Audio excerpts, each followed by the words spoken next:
भारत की नदियाँ ये महज पानी की बहती हुई धाराएं नहीं हैं, बल्कि ये इस पूरे उपमहाद्वीप के भूगोल, हमारी जलवायु और पूरी की पूरी सभ्यता को लिटरली आकार देती हैं।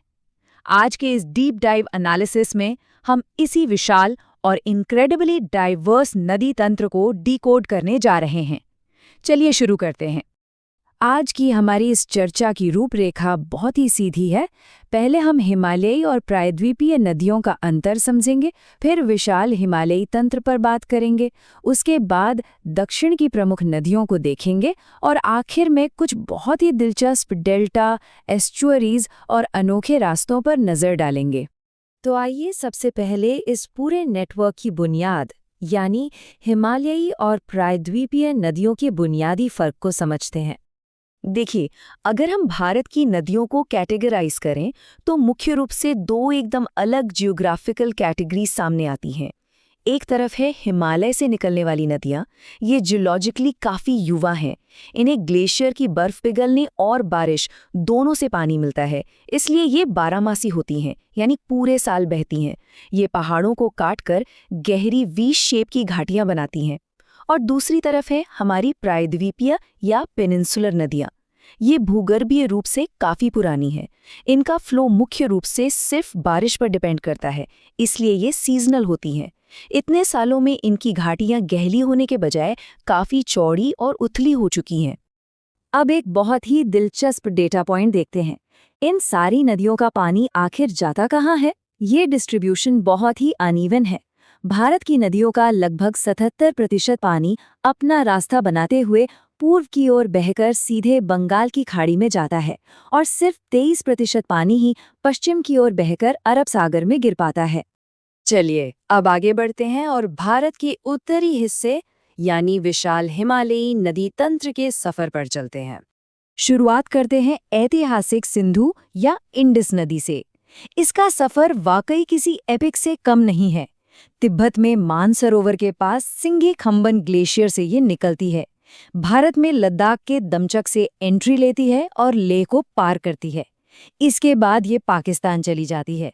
और आपने पंचनद का नाम तो सुना ही होगा। झेलम, चेनाब, रावी, व्यास और सतलुज, ये पांचों मशहूर नदियां पाकिस्तान के मिठानकोट के पास अपना पानी इसी सिंधु नदी में मिला देती हैं। अब ये जलधाराएं सिर्फ भूगोल का नहीं बल्कि जियोपॉलिटिक्स का भी एक बहुत बड़ा हिस्सा है। 1960 की ऐतिहासिक सिंधु जल संधि या इंडस वाटर ट्रीटी जो वर्ल्ड बैंक ने करवाई थी, वो इन्हीं नदियों के पानी का इंटरनेशनल बंटवारा करती है। इसके तहत पश्चिमी नदियों का 80% पानी पाकिस्तान को और पूर्वी नदियों का 80% पानी भारत को इस्तेमाल करने का अधिकार दिया गया है। सिंधु से आगे पूर्व की ओर चलें तो बात आती है हमारी सबसे पवित्र नदी गंगा की। सबसे इंटरेस्टिंग बात यह है कि गंगा शुरुआत से ही गंगा नहीं होती। ये एक बहुत ही खूबसूरत सीक्वेंस में बनती है जिसे हम पंचप्रयाग कहते हैं। विष्णुप्रयाग, नंदप्रयाग, कर्णप्रयाग और रुद्रप्रयाग से होते हुए मुख्य नदी अलकनंदा आगे बढ़ती है और फाइनली देवप्रयाग वो जादुई जगह है जहां अलकनंदा और भागीरथी का महासंगम होता है और बस यहीं से इस संयुक्त धारा को हम गंगा कहते हैं। 2525 किलोमीटर ये भारत का सबसे लंबा नदी मार्ग है। 2008 में इसे हमारी नेशनल रिवर डिक्लेयर किया गया था। प्रयागराज में इससे मिलती है इसकी सबसे लंबी सहायक नदी यमुना। उत्तर से इसमें रामगंगा, गोमती और रास्ता बदलने के लिए कुख्यात कोसी नदी मिलती है, वही कोसी जिसे बिहार का शोक कहा जाता है। दक्षिण से सोन नदी आती है और फिर पश्चिम बंगाल के फरक्का में पहुंचकर ये विशाल नदी दो हिस्सों में बंट जाती है। एक मुख्य धारा पद्मा के नाम से बांग्लादेश चली जाती है और दूसरी हुगली के नाम से दक्षिण की तरफ बहने लगती है। हिमालय नदियों में एक और नाम है जो अपनी पहचान बदलने में एकदम मास्टर है, ब्रह्मपुत्र। तिब्बत में अपने ठंडे सफर के दौरान ये सांगपो कहलाती है। फिर नामचा बरवा पर्वत के पास ये एकदम से एक तीखा यूटर्न लेती है और दिहांग के नाम से भारत में एंट्री मारती है। असम की घाटी में आते ही इसे असल में ब्रह्मपुत्र कहा जाता है, जहां ये दुनिया का सबसे बड़ा रिवर आइलैंड माजुली बनाती है और फिर जब ये बांग्लादेश में जाती है तो इसका नाम हो जाता है जमुना। यही जमुना आगे जाकर गंगा के साथ मिलकर दुनिया का सबसे बड़ा सुंदरबन डेल्टा तैयार करती है। तो ये तो थी उत्तर की नदियां।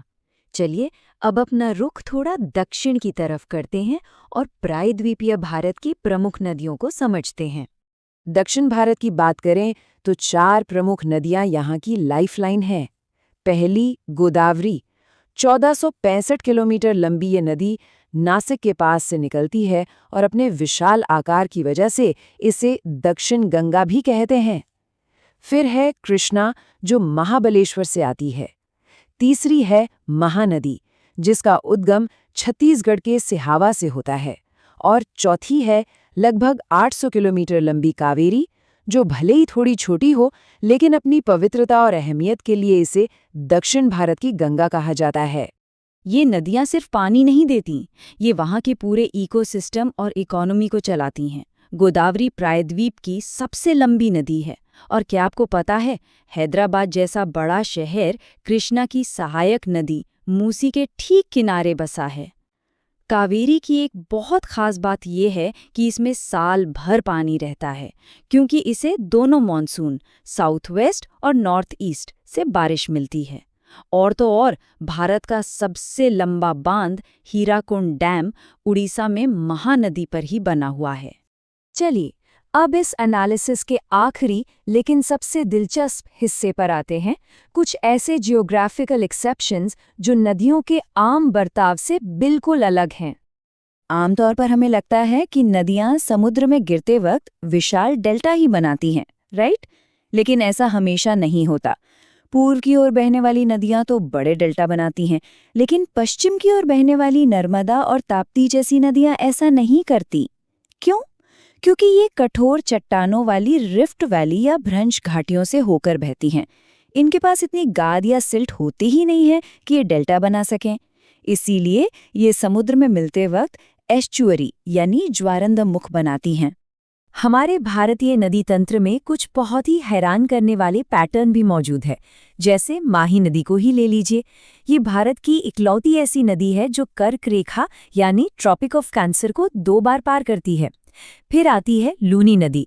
ये अरावली से शुरू तो होती है, लेकिन समुद्र तक पहुंचने से पहले ही कच्छ के रन के दलदल में पूरी तरह गायब हो जाती है। एक और बेहतरीन उदाहरण है दामोदर नदी का, जो कभी अपनी विनाशकारी बाढ़ के चलते बंगाल का शोक थी, लेकिन 1948 में डीवीसी प्रोजेक्ट बनने के बाद इसे पूरी तरह एक उपयोगी संसाधन में बदल दिया गया।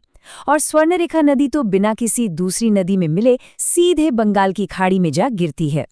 अगर हम माही नदी के उस कर्क रेखा को 2 बार काटने वाले फैक्ट को ग्लोबल पर्सपेक्टिव में रखकर देखें तो ये नदी एक बहुत ही एक्सक्लूसिव क्लब का हिस्सा बन जाती है।